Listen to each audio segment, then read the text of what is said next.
بسم اللہ الرحمن الرحیم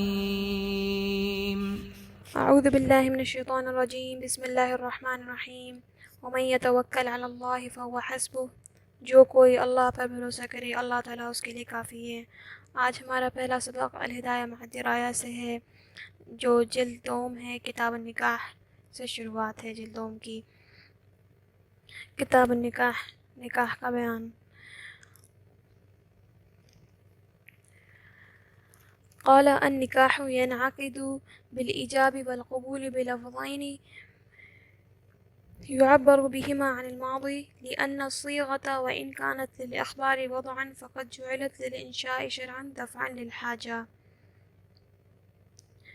فرماتے ہیں کہ نکاح منعقد ہو جاتا ہے ایجاب اور قبول دو لفظوں سے، جن کو يعبر بهما عن الماضي، جن کو صیغہ ماضی سے تعبیر کیا گیا ہو۔ لأن الصيغة وإن كانت للإخبار، اگرچہ اس لیے کہ صیغہ ماضی اگرچہ خبر دینے کے لیے ہوتا ہے، فقد جعلت للإنشاء شرعا دفعا للحاجة، لیکن اس کو انشاء کے لیے یہاں پر استعمال کیا گیا ہے، حاجت کو دور کرنے کے لیے شرعی طور پر۔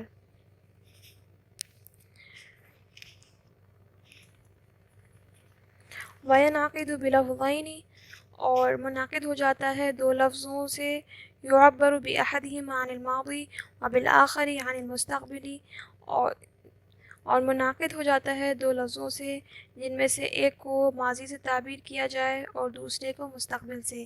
مثال کے طور پر أَن يَقُولَ زَوِّجْنِي فَيَقُولُ زَوَّجْتُكَ، مثال کے طور پر مرد کہے کہ تم میرا نکاح کر دو، فَيَقُولُ، تو وہ کہے کہ میں نے تمہارا نکاح کر دیا، تمہاری شادی کر دی۔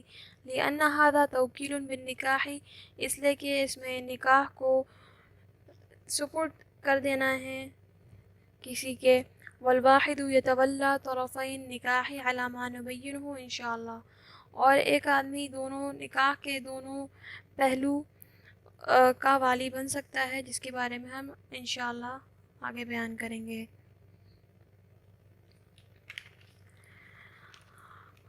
تو کتاب النکاح کے بارے میں تھوڑا سا سمجھ لیں۔ یہاں پر صاحب ہدایہ نے کتاب کی ترتیب اس طرح رکھی ہے کہ سب سے پہلے عبادات جو صرف اللہ تعالیٰ کے لیے ہوئی، جیسے نماز، روزہ وغیرہ کے مسائل کو بیان فرمایا، اور آخر میں معاملات بیان فرمائے، جیسے بیوع وغیرہ، اور درمیان میں ایسے مسائل بیان فرمائے جن میں عبادت کے معنی بھی موجود ہیں اور معاملہ کے بھی۔ مثال کے طور پر نکاح میں عبادت کے معنی تو اس لیے ہے کہ نکاح میں مشغول ہونا نوافل میں مشغول ہونے سے افضل ہے، نیز نکاح میں مشغول ہونا نفس کو بہت سی برائیوں سے محفوظ کرتا ہے۔ تو نکاح میں معاملہ کے معنی اس طرح ہے کہ اس میں وہ مال ہوتا ہے جو عورت کو نکاح کے اندر لانے کے بعد اس کو دیا جاتا ہے، اور ایجاب و قبول اور شہادت بھی ہے اس میں، اور قاضی کے قضا کی بھی ضرورت پڑتی ہے، اس لیے یہ معاملہ ہے۔ اور عبادت کس لیے ہے وہ تو آپ اچھے سے سمجھ سکتے ہیں، کیونکہ اس میں مشغول ہو کے آدمی بہت سی برائیوں سے محفوظ ہو جاتا ہے، اس لیے یہ ہمارے نبی کو پسند تھا۔ نکاح کی بہت سی فضیلتیں ہیں۔ نکاح کے بارے میں آتا ہے کہ دو ایسی عبادتیں ہیں جو حضرت آدم علیہ السلام سے لے کر آج تک مشروع ہیں اور جنت میں بھی مستمراً باقی رہیں گی، ایک ایمان ہے اور دوسرا نکاح ہے۔ یہ دو ایسی عبادتیں جو جنت میں بھی رہیں گی باقی۔ اس کے بارے میں چند احادیث میں آپ کے سامنے پیش کرنا چاہتی ہوں۔ جیسے ایک حدیث کا مفہوم ہے کہ جس نے میری سنت یعنی نکاح سے بے رغبتی کی وہ مجھ سے نہیں، من رغب عن سنتی فلیس منی۔ اور دوسری حدیث ہے مسلم شریف سے، متاع دنیا میں سے بہتر صالحہ عورت ہے، متاع دنیا میں سے بہتر صالحہ عورت ہے۔ اور ایک حدیث ہے، 4 چیزیں رسولوں کی سنت ہے، حیا رکھنا، خوشبو کا استعمال کرنا، مسواک اور نکاح۔ یہ ترمذی سے حدیث ہے۔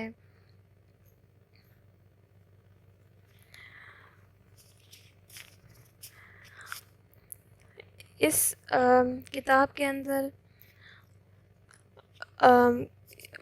کئی طرح سے بانٹا گیا ہے اس کتاب کو. ایک ہے کتاب میں، دوسرا باب سے، اور تیسرا فصل سے. کتاب جنس کے مرتبے میں ہے، جس کے اندر بہت سے مسائل مذکور ہوتے ہیں جن کی حقیقتیں مختلف ہیں. اور باب قسم کے مرتبے میں ہے، جس کے اندر بہت سے ایسے مسائل مذکور ہوتے ہیں جن کی حقیقت ایک ہو لیکن کئی قسمیں ہوں.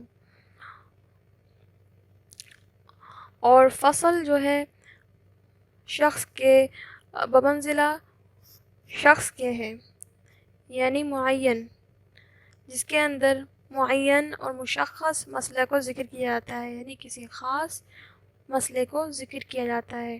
وہ بالکل ایک فصل کے اندر بالکل ایک ہی طرح کا مسئلہ ہوگا، اس کے اندر کوئی اور دوسرے مسئلے آئیں گے ہی نہیں. یہ سب سے چھوٹا مرتبہ ہے.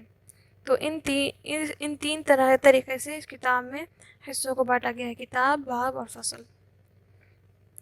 تو اب ہم شروع کرتے ہیں کتاب النکاح.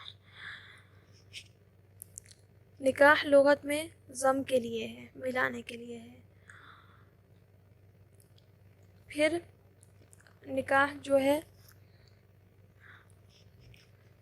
ملاپ کے معنی میں نقل کر لیا گیا ہے.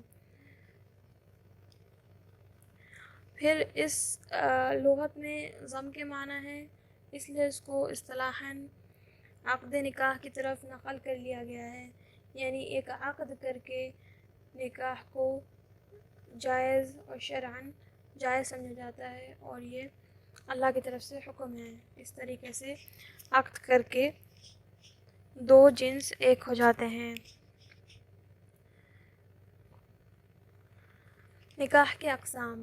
نکاح شرعی کی 3 قسمیں ہیں: سنت مؤکدہ، واجب اور مکروہ. کوئی انسان اگر مہر اور نفقہ اور عورت کے ساتھ رہنے پر قدرت رکھتا ہو تو اس کے لیے نکاح سنت مؤکدہ ہے. اور دوسرا یہ ہے کہ عورتوں کی طرف کوئی انسان عورتوں کے ساتھ رہنا چاہے، شادی کرنا چاہے، اس کے باوجود وہ شادی نہ کرے تو اس کے لیے بہت گناہ ہے، کیونکہ اگر وہ شادی کرنا چاہ رہا ہے تو اس کے لیے نکاح واجب ہو جاتا ہے. سنت مؤکدہ ہی نہیں رہتا بلکہ واجب ہو جاتا ہے. اور جب انسان نکاح کر کے بڑے گناہوں میں ملوث ہو جائے اور فرائض اور سنن چھوڑنے لگ جائے تو ایسی صورت میں نکاح مکروہ ہے. نکاح کو منعقد کرنے کے لیے ایجاب و قبول شریعت میں کس طرح ہے، اس کے بارے میں اب بتاتے ہیں ہم آپ کو. قال النکاح ینعقد بالایجاب والقبول. نکاح ایجاب اور قبول سے منعقد ہو جاتا ہے.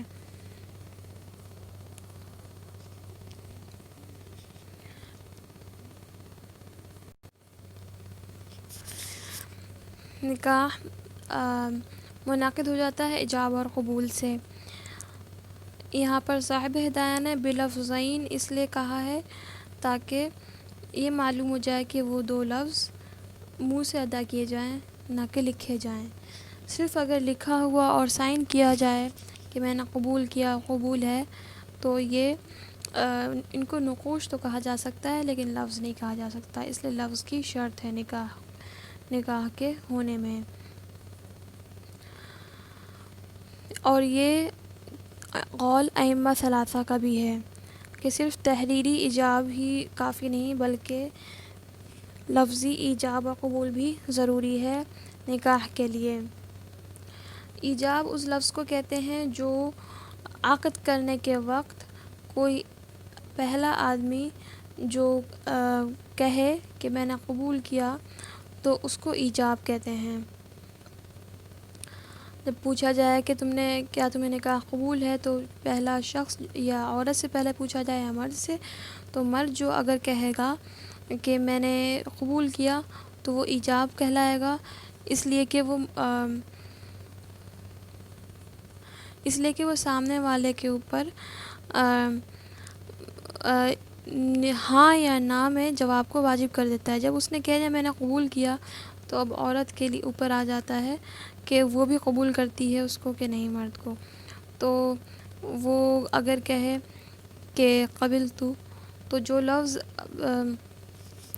بعد میں عقد کرنے والے، دو عقد کرنے والوں میں سے جو دوسرا ہوگا، وہ بعد میں اگر جو کہے گا اس کو قبول کہا جاتا ہے۔ پہلے کو ایجاب اور دوسرے کو قبول۔ پہلے نے جواب کو ضروری کر دیا اور دوسرے نے جواب دیا، قبول کیا۔ لأن الصيغة وإن كانت للأخبار وضعا فقد جعلت للإنشاء شرعا دفعا للحاجة۔ یہاں پر صاحب ہدایہ یہ کہہ رہے ہیں کہ صیغہ ماضی میں ہی ایجاب اور قبول ہونا چاہیے اور ہوتا ہے، اس لیے کہ اشکال یہ ہوتا ہے کہ صیغہ ماضی میں کیسے نکاح ہو سکتا ہے، کیونکہ ماضی میں تو ماضی کو بتاتا ہے، اور نکاح جب قبول اور ایجاب و قبول ہوتا ہے اس وقت حال ہی ہوتا ہے۔ تو حال کے علاوہ مستقبل کے لیے کوئی ایسا کوئی صیغہ نہیں ہے۔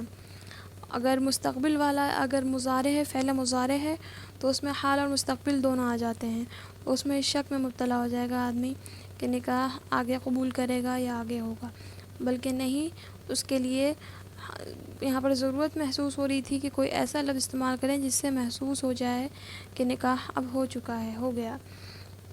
تو اس لیے ماضی کے لفظ استعمال کریں گے اگر دونوں متعاقدین یعنی لڑکا اور لڑکی دونوں عقد کرنے والے، تو نکاح ہو جائے گا۔ تو صیغہ ماضی استعمال کرنا ضروری ہے یہاں، جبکہ صیغہ ماضی سے تو پہلے کی ماضی کی خبر معلوم ہوتی ہے، اور نکاح جو ہوتا ہے وہ اسی وقت واقع ہو رہا ہوتا ہے۔ انشاء کا مطلب ہے ایسی چیز ہو جانا جو پہلے نہیں تھی۔ تو فعل ماضی سے انشاء نہیں معلوم ہوتا بلکہ خبر معلوم ہوتی ہے، اخبار کے لیے استعمال کیا جاتا ہے صیغہ ماضی، لیکن ضرورت تھی اس لیے صیغہ ماضی کو ہی استعمال کیا جاتا ہے نکاح کے قبول کرنے میں۔ میں نے قبول کیا، میں نے قبول کیا۔ جیسے دعائیہ کلمات بھی بہت سارے ایسے ہیں جن میں انسان جب دعا دیتا ہے تو اس میں ماضی کا صیغہ استعمال کرتا ہے، اور افعال مدح بھی بہت سے ایسے ہیں جیسے نعمہ، یہ سب، اور ذم کے لیے بھی، برائی کے لیے بھی بئس استعمال کیا جاتا ہے فعل ماضی، لیکن اس کا مطلب افعال مدح، نعم اور ذم یعنی بیسا میں ماضی کو انشاء میں نقل کیا گیا ہے، لیکن دعائیہ کلمات میں انشاء کے معنی میں نقل نہیں ہوتا بہت سارے، یعنی اللہ اس کو خوشی دے۔ تو کئی بار ان کو فعل ماضی میں اس طرح سے دعا دی جاتی ہے اور اس کا مطلب مستقبل کے لیے ہی ہوتا ہے یا انشاء کے لیے ہوتا ہے۔ ٹھیک ہے، آج کا سبق مکمل ہوا، آگے انشاءاللہ پھر پڑھائی ہوگی۔ السلام علیکم ورحمۃ اللہ وبرکاتہ۔